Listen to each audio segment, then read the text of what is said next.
Ghost Culture, c'est James Greenwood, c'est de la pop électro évanescente et froide qui vient d'Angleterre, à retrouver sur un label Phantasy, où on peut côtoyer Connan Mockasin. Ghost Culture, artiste londonien, qui propose aujourd'hui son premier album éponyme, comme on dit, il est sorti en janvier dernier. Alors d'abord, peut-être je me trompe, j'ai cru lire que votre musique était née d'un manque de temps et de matériel. Ces conditions-là, elles ont participé à produire la musique que vous produisez. Est-ce que vous pouvez nous expliquer ça, si j'ai bien compris la chose? So we read that your music was born from a lack of time and a lack of equipment, and that those particular conditions contributed to creating the music that you make. Can you explain or elaborate a bit on that? Yes, I had only one keyboard and one sequencer and one bunch of effects and one way of recording that. So in that way I was quite limited to how I could structure things and how I could which sounds I could explore. But I think from limiting myself, the album now has a continuity that it wouldn't have had before, because of using one machine. That machine gives the album a sound rather than something too messy or too picking from too many different trees, if you see what I mean. And the time thing, really, I wrote the album over a long period of time, in between different things. But then I gave myself 2 months to finish it. And giving myself a deadline was a really healthy thing, because otherwise I just wouldn't have finished it. It would just go on, and I would just be playing and not concentrating. And I think you have to concentrate and work hard if you're going to finish anything.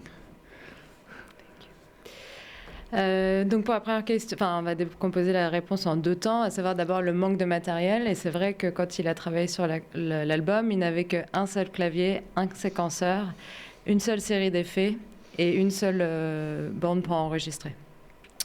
Donc c'est vrai qu'il était très limité dans la composition et dans le type de son qu'il pouvait explorer. Mais de cette limite, en fait, est née la cohérence de l'album.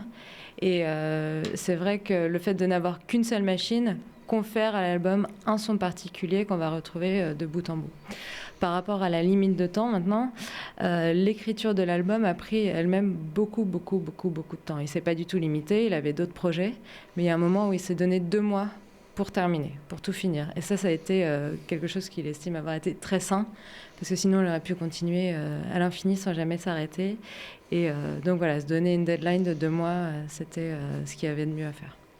Alors il paraît que Errol Alkan, le DJ et producteur qui vous a proposé d'entrer dans le label Phantasy, il vous l'a proposé sur la base d'un unique morceau qui s'intitule Oh, sur lequel il est tombé sur votre SoundCloud. Qu'est-ce qu'il vous a dit la première fois que vous vous êtes vu ou que vous vous êtes parlé? So it's heard that the DJ and producer Errol Alkan offered you to sign on the Phantasy, the label Phantasy, based on hearing Howl, a sound he had heard on SoundCloud. Mm-hmm. What did he tell you the first time you met? It was very strange. Daniel Avery, who is someone else that I had been working with to help him make music, he sent Errol these songs that I had made over a period of time, and I wasn't expecting anybody to hear these, and they were very much a secret to me. And then I just get this email from Errol Alkan saying, "Oh, I like what I've heard of your music." And it's like, this is very strange, because I don't remember giving it to him or letting this music be heard by anybody.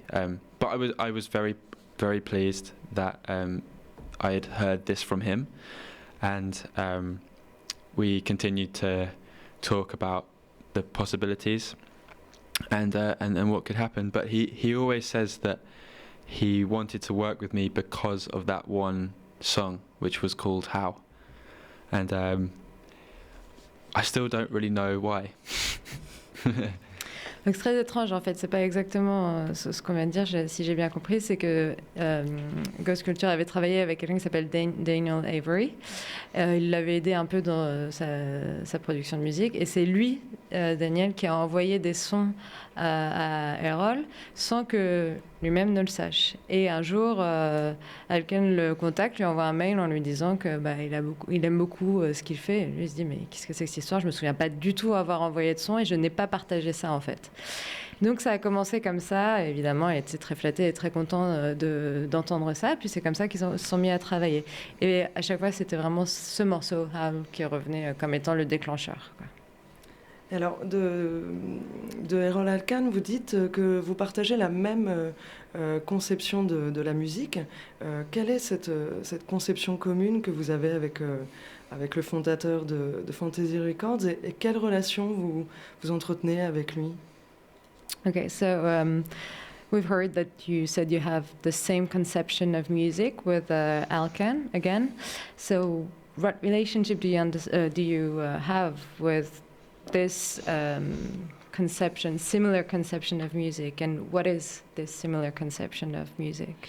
Do you mean when I'm working with Errol? Like Dans leur travail, yeah.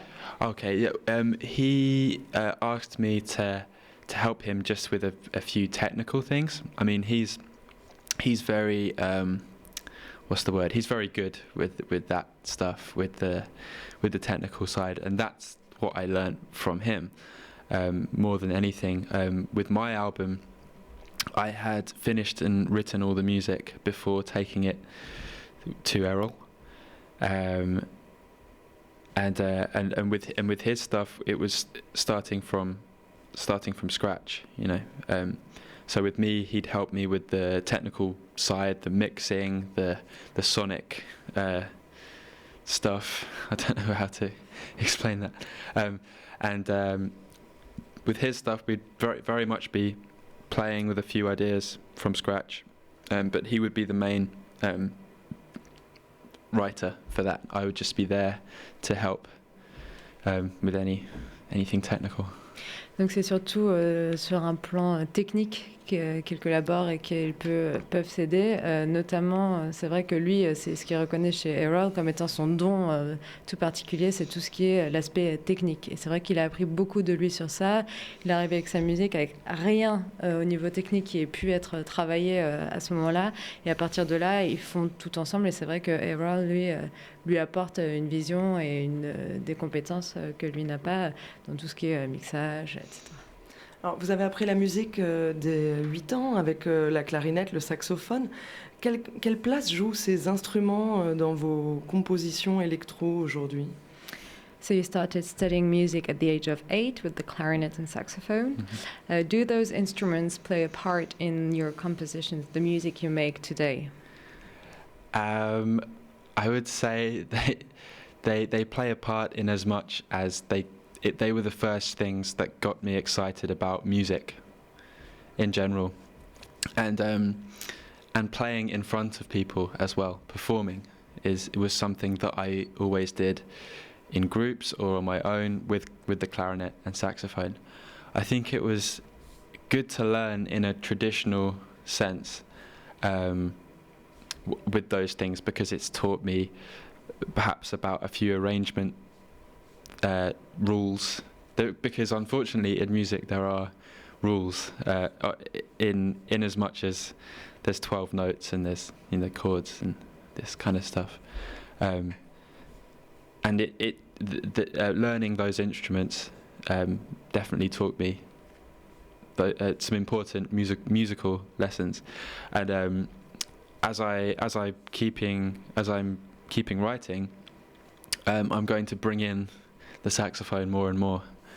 I did a show with the sax, one, and hopefully there'll be more, because it's quite a moment to bring that thing out and play it. People are a bit scared of it, but there's no need to be.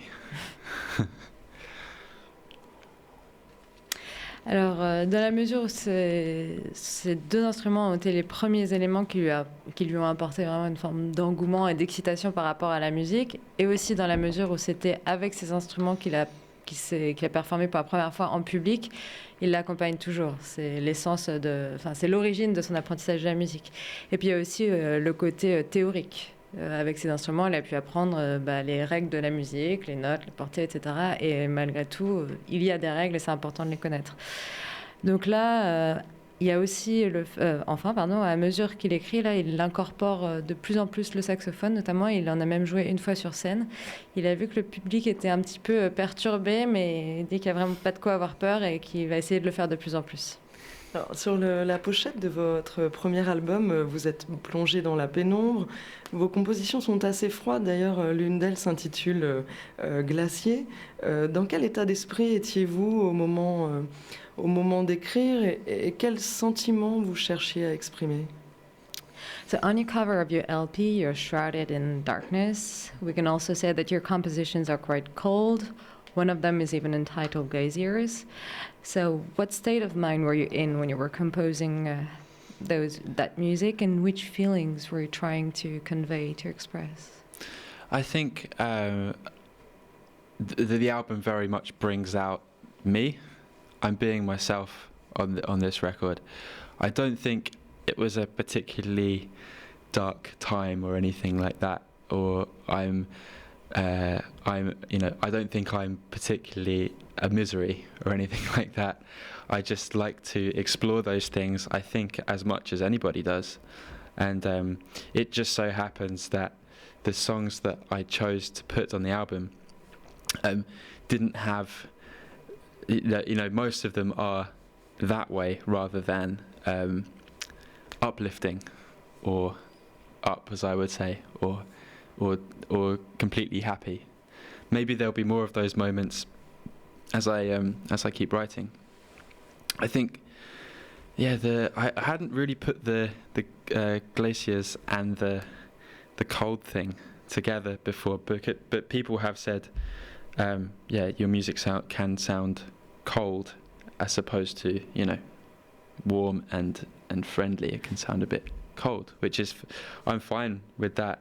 But that's interesting you say about glaciers, because I hadn't thought of that before. Alors bon, en fait, cet album, c'est tout simplement le reflet de ce qu'il est lui. Ça vient vraiment de lui et il peut pas dire qu'il soit vraiment quelqu'un de triste ou de sombre. Ça va pas mal en fait. Donc c'est pas quelqu'un de désespéré. Il avait juste envie d'explorer cet univers-là, peut-être cette atmosphère, comme n'importe qui d'autre. Et il trouve pas spécialement qu'il y ait plus de morceaux froids que ça dans l'album, par exemple plus de morceaux froids que de morceaux réjouissants et joyeux. Donc c'est vrai qu'on lui a fait part souvent de cette idée d'une association entre le titre Glacier et une atmosphère un peu froide de l'album, mais globalement c'est plus quelque chose qu'il a entendu que quelque chose qu'il ressent lui-même ou qu'il aurait même souhaité. Très bien, merci beaucoup James Greenwood.